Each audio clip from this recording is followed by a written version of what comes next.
औरंगजेब की कब्र हटाने की मांग को लेकर सोमवार को विहिप और बजरंग दल जैसे हिंदूवादी संगठनों के प्रदर्शन के बाद नागपुर में भड़की हिंसा पर नागपुर के पुलिस कमिश्नर रविंद्र सिंघल का जवाब सामने आया है। सिंघल ने अपने बयान में कहा कि सीसीटीवी के आधार पर कई लोगों की धरपकड़ जारी है। सिंघल ने दंगे प्री प्लान होने की बात भी स्वीकार की। देखते हैं सिंघल ने अपने बयान पर और क्या कहा। इसमें जो है 6 FIRs रजिस्टर हुई हैं, मतलब उस तरह में जो लिंक्ड हैं उसमें,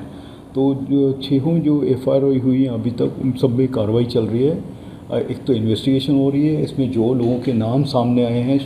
जो इसमें लिंक्ड हैं उनको भी हम लोग ट्रेस कर रहे हैं, क्योंकि इसमें विजुअली प्लस जो सोशल मीडिया के थ्रू या फिर कोई फोटोग्राफ्स में वीडियोस में जो नज़र आ रहे हैं, कितने लोग कहाँ थे, उनका क्या एक्टिव पार्ट था, ये सारी चीज़ें इसके आधार पे हमारी कारवाई चल रही आहे। ते चालू आहे त्याच्यात, कारण ते दगडफेक वगैरे झाली होती, त्याच्यात एक जी महिला आहे जिचे नाव याच्यात आलेलं आहे त्यालाही दगड लागलेला आहे आणि त्याच्याकडून आता कारण त्याची स्टेटमेंट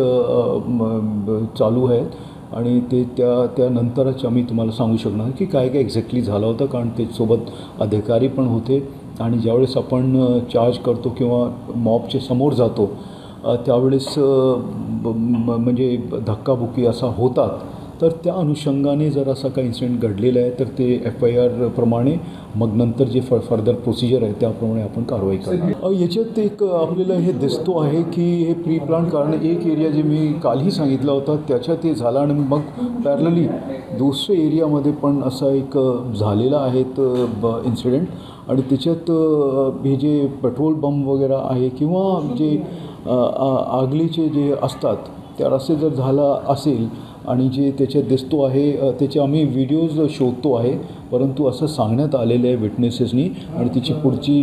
कार्रवाई चालू है। देखिए, क्योंकि ये 2-3 जगह पे था जैसे मैंने बताया, और एक स्ट्रेच के अंदर और कुछ अलग जगह पे तो फोर्स अलग अलग फैली हुई थी हमारे कई अधिकारियों को, जिसमें महिला कर्मचारी हैं उनको भी चोट लगी है, और उसका उनके साथ में क्या इंसिडेंट हुआ, क्योंकि पूरी फोर्स जो है साथ में थी, तो ऐसा अगर है इंसिडेंट तो उसकी हम लोग इन्वेस्टिगेशन जैसे मैंने बताया कि चल रही है उसमें, पर ऐसा कोई सामने अभी तक, क्योंकि उसको चोट लगी थी उस बच्ची को, तो वो उसका इलाज और उसने फर्स्ट एड वगैरह ली है,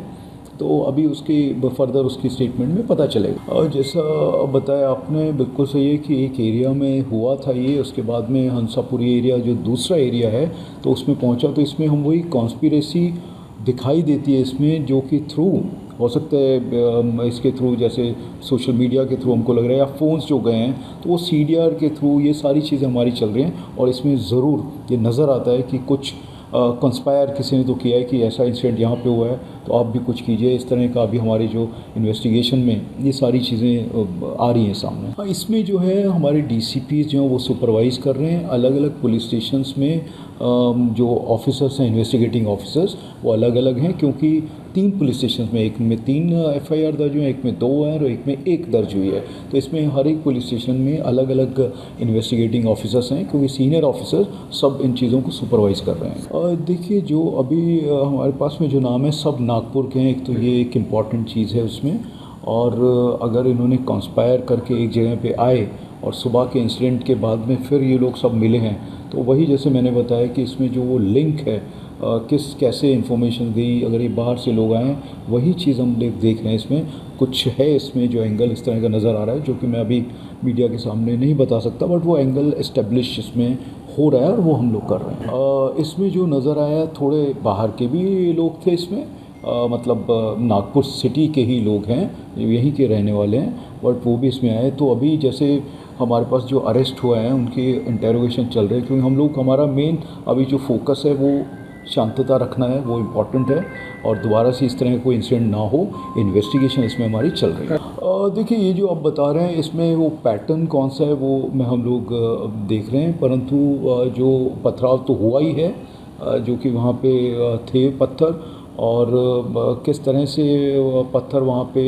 पहले तो नहीं रखे हुए थे, ये भी एक इशू है। परंतु वहाँ के जो दिखाई दिया वो पत्थरों को हमने जब स्टडी किया तो वहीं के ही वो पत्थर जो है कंस्ट्रक्शन का हो या वो हो, वहीं के पत्थर उसमें यूज़ किए गए हैं, या जो ब्रिक्स हैं, जो ईंटें हैं, वो भी वहीं के। ये वैसे पत्थर पैटर्न ऐसा कुछ नहीं, क्योंकि वहाँ पे जब इंसिडेंट हुआ उसके बाद में ही पथराव शुरू हुआ है, क्योंकि जो छत्रपति शिवाजी महाराज का जो पुतला है उससे कोई लगभग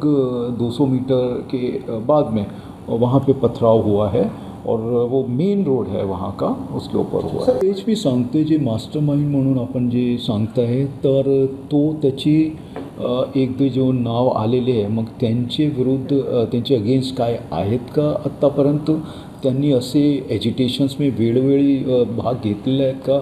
किंवा त्यांनी असे काय पोस्ट वगैरे केलेले आहेत का, हे त्याच्या आधारावर मी पुढची कारवाई तो किंवा तुम्हाला सांगू शकतो। ये जो आप बता रहे हैं, जैसे मैंने बताया है कि इसमें कुछ लोग जो हैं उनका शुरू से कोई रोल है क्या, वो हम उनके ऊपर क्या पहले के कुछ गुने हैं क्या वो, या ये प्लान कर रहे थे, ये सारा अभी इस्टेब्लिश होना बाकी है, क्योंकि 6 केसेस हैं। 6 केसेस में किस तरह से एक दूसरे के साथ में कोई लिंक जो भी है वो लिंक में आपको सारी इन्फॉर्मेशन, क्योंकि इमीडिएटली नहीं हो पाएगा, हमको भी इन्फॉर्मेशन बाहर से बुलानी पड़ती है, उसके आधार पे जो है मैं आपको बता पाऊँगा। नहीं, मैं फिर से वही बता रहा हूँ, क्योंकि एक सुबह इंसिडेंट हुआ, फिर ये हुआ, एक दूसरे एरिया में हुआ, तो इसमें कोई मास्टरमाइंड था या फिर किसी एक आदमी ने किया या कोई ऑर्गेनाइजेशन है इसके पीछे, ये सब चीज़ें, क्योंकि बाहर जो और हमको बाहर की